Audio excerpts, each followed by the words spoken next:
নমস্কার, আমি মধুমিতা। আমার ইউটিউব চ্যানেল সংস্কৃত শিক্ষায় সকল বন্ধুদের জানাই সাদর আমন্ত্রণ। চলে এসেছি নতুন একটি ভিডিও নিয়ে, যে ভিডিওর বিষয়বস্তু হচ্ছে সংস্কৃত বর্ণমালা। এই সংস্কৃত বর্ণমালা কিভাবে এলো বা কিভাবে সৃষ্টি হলো, তার পিছনে একটা ছোট্ট গল্প রয়েছে। তো আজকে আমি সেটাই তোমাদের সামনে উপস্থাপন করব।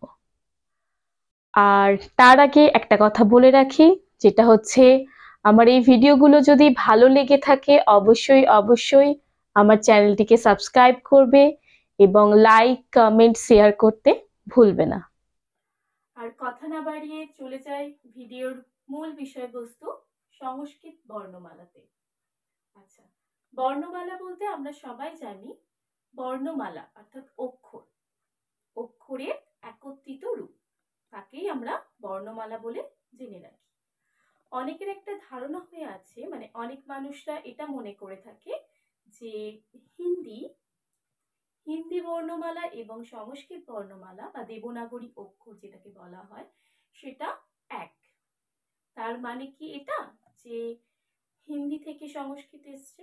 এটা কিন্তু একদমই নয়, কারণ সংস্কৃত থেকে হিন্দি এসেছে। সংস্কৃত ভাষাকে প্রাচীনতম ভাষা বলা হয়, সেটা এর আগের ভিডিওতে বলেছি। তো হিন্দি থেকে কিন্তু সংস্কৃত আসেনি, সংস্কৃত থেকে হিন্দি এসেছে। কিভাবে এসেছে? প্রথমে বৈদিক ভাষা, বৈদিক ভাষা থেকে পরিবর্তন হয়ে লৌকিক ভাষা, লৌকিক ভাষা থেকে পরিবর্তন হয়ে এসছে পালি ভাষা, তারপরে আবার পরিবর্তন হয়ে এসছে প্রাকৃত ভাষা, তারপরে এসছে বিশুদ্ধ হিন্দি, তারপরে এসছে শুদ্ধ হিন্দি। আচ্ছা, এবার বলি যে এই সংস্কৃত বর্ণমালাগুলো কোথা থেকে এসেছে, মানে কিভাবে হলো।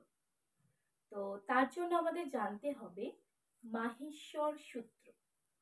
মাহেশ্বর সূত্র সংস্কৃত ব্যাকরণের প্রধান একটা অঙ্গ, মানে প্রধান একটা পাঠ, যেটাকে জানতে পারলে আমরা সংস্কৃত ব্যাকরণের প্রায় অর্ধেক জিনিস শিখে যাব। তো এটা তো ব্যাকরণ বোঝাচ্ছি না তোমাদের, তোমাদের বর্ণমালা শেখাচ্ছি। তো এই বর্ণমালাটা কোথা থেকে এসছে সেটা জানতে গেলেও আমাদের এই মাহেশ্বর সূত্রটা জানতে হবে। মাহেশ্বর সূত্র সেটা আবার কি?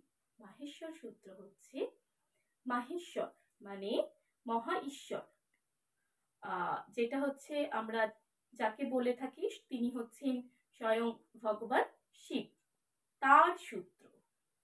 তো তার সূত্র শুনে যেন একটু কেমন খটোমটো লাগছে, ভগবান শিবের আবার সূত্র কি, আবার তার সঙ্গে আমাদের বর্ণমালার কি সম্পর্ক, এবং তাও আবার সংস্কৃত বর্ণমালার কি সম্পর্ক।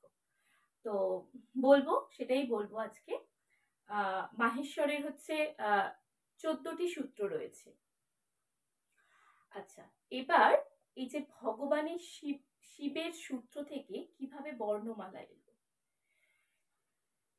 যিনি সংস্কৃত ব্যাকরণ শুরু করেছেন তার নাম হলো মহর্ষি পাণিনি। তো এই পাণিনির সঙ্গে এই যে বর্ণমালার, সংস্কৃত বর্ণমালার একটা সম্পর্ক রয়েছে, সেটা বলছি পরে। তার আগে বলি, আমরা এটা জানি যে এটা পড়েছি যে বেদকে শ্রুতি বলা হতো।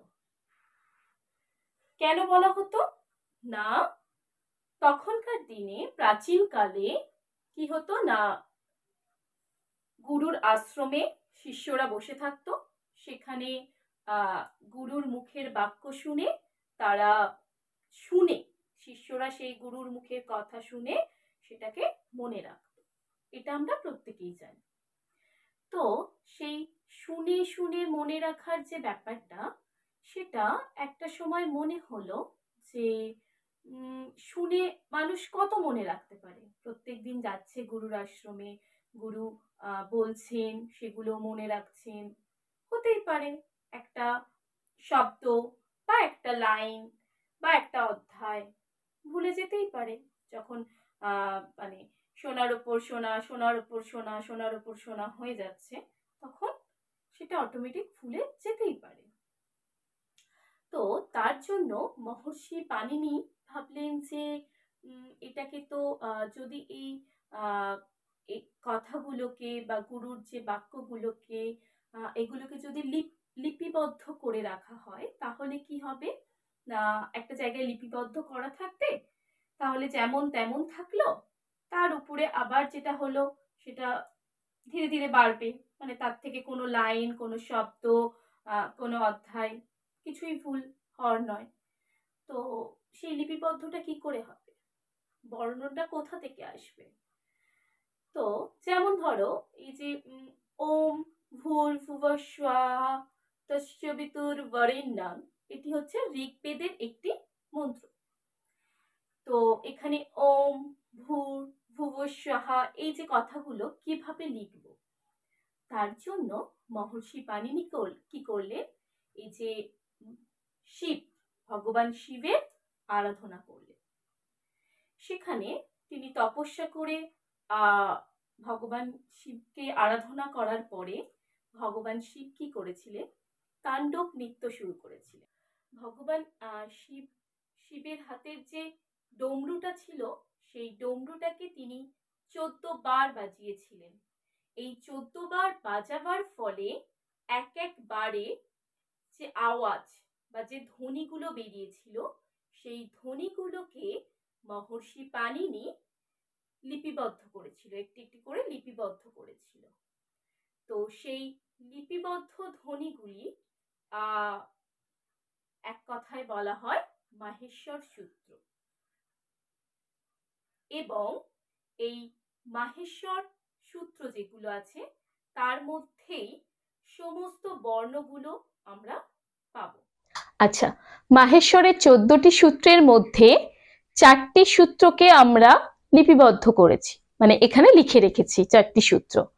তো তার মধ্যে দেখো কি কি আছে, অ ই উন, রি লিক, এ অং, ওই ওচ, এখানে বাংলায়ও লিখেছি।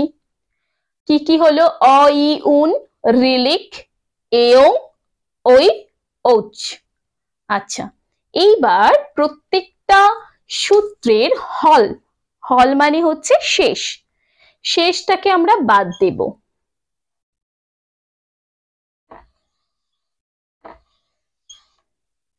প্রত্যেকটা সূত্রের শেষটাকে আমরা বাদ দিলাম, দিলে কি হলো দেখো,